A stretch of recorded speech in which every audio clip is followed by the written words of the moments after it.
Hey y'all, and welcome back. Today I am sharing my most recent book outlet order. I was stuck in quarantine, or I still am stuck in quarantine for the past 14 days, or by the time that you're seeing this, probably 14 days. And so I have been reading a lot of books, and I figured since I couldn't go out and get anything, and I had been going through quite a few books, that I would place a book outlet order to just help me through this quarantine period. And so I figured today I would share with you what I purchased in my quarantine book outlet haul. So let's just go ahead and get started. I'm going to try and give you a brief description the best that I can. So let's just go ahead and get started with this. I did open the box just to make it easier.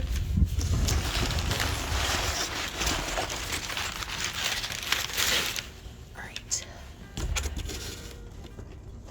First up is Happiness for Beginners by Katherine Center. And this is a book that is about a divorced main character whose brother and her best friend are very annoying to her, but they decide to convince her to take a survival, wilderness course. And during that period of time, I think she learns a lot about herself and just big life lessons that help her find happiness. I recently read another of Katherine Center's books, How to Walk Away, and I absolutely loved it, so I wanted to get some more of her books. So this is the first one. All right, keeping on with Katherine Center, the next one is What You Wish For. And this one is where a school librarian and a new school principal happen to be at the same, working at the same school, but they know each other from a previous time in their lives. And during that time in their lives previously, she was invisible to everybody else, including herself.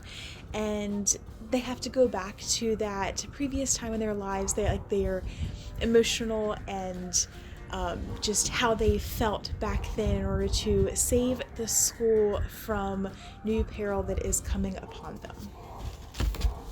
Okay, and then the next one is actually a book in a series, and I haven't quite gotten there yet, but it is On Ocean Boulevard by Mary Alice Monroe.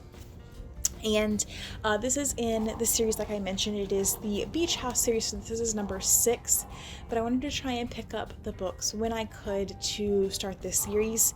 So this one is about Kara, I'm not really sure how you say it, but her second wedding, which is in Charleston, and then of course it's going to follow around other family drama that goes on during that time period of the wedding. So I really like Mary Alice Monroe's writing, and so I can't wait to start this series.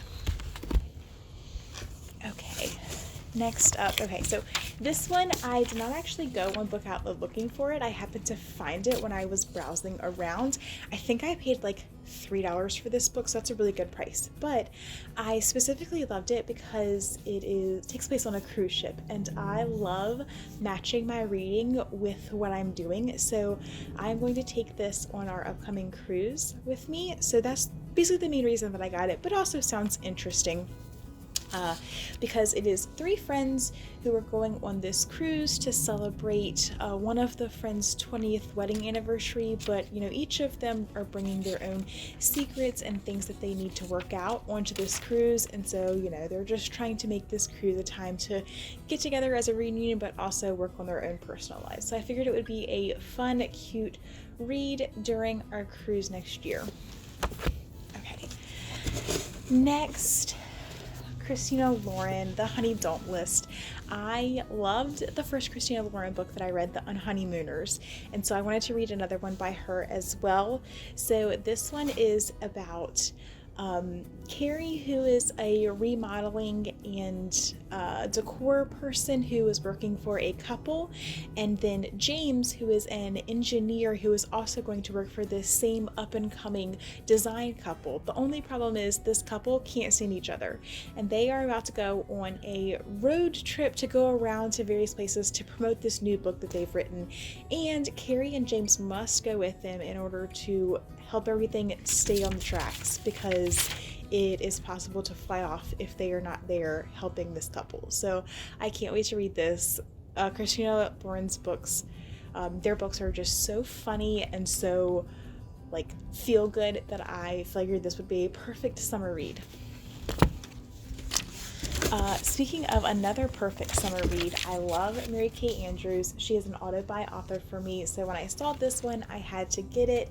This is about a main female character. I don't remember her name, but she is going on a vacation in Belle Isle, North Carolina, and she is expecting the arrival of her husband, but when her husband doesn't show, there's a little bit of a mystery around it, and so she turns to her friends on the island in order to help her figure out what is going on with her husband and just like if she really knows about him even at all. So I'm expecting this book to be a really great summer read.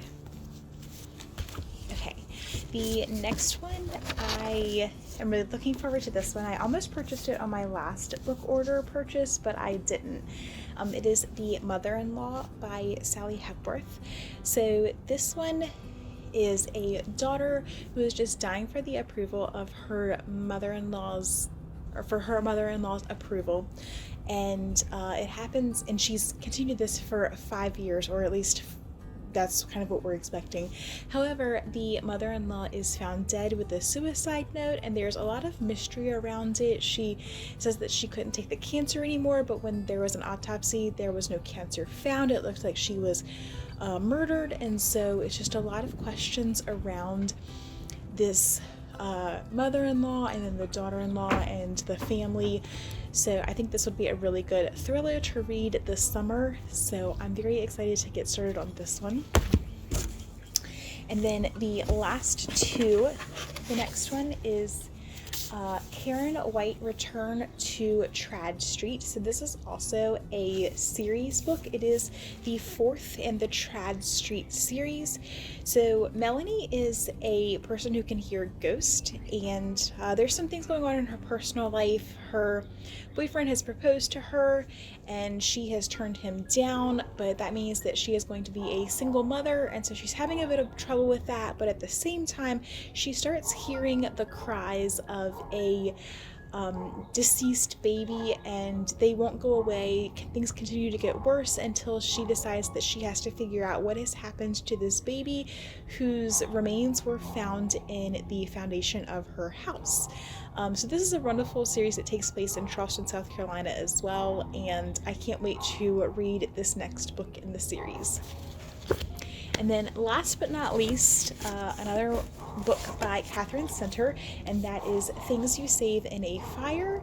This one is about a female firefighter whose mother coerces her to moving from Texas to Boston, and when she gets to her new firehouse, she's not met with a lot of warm welcomes.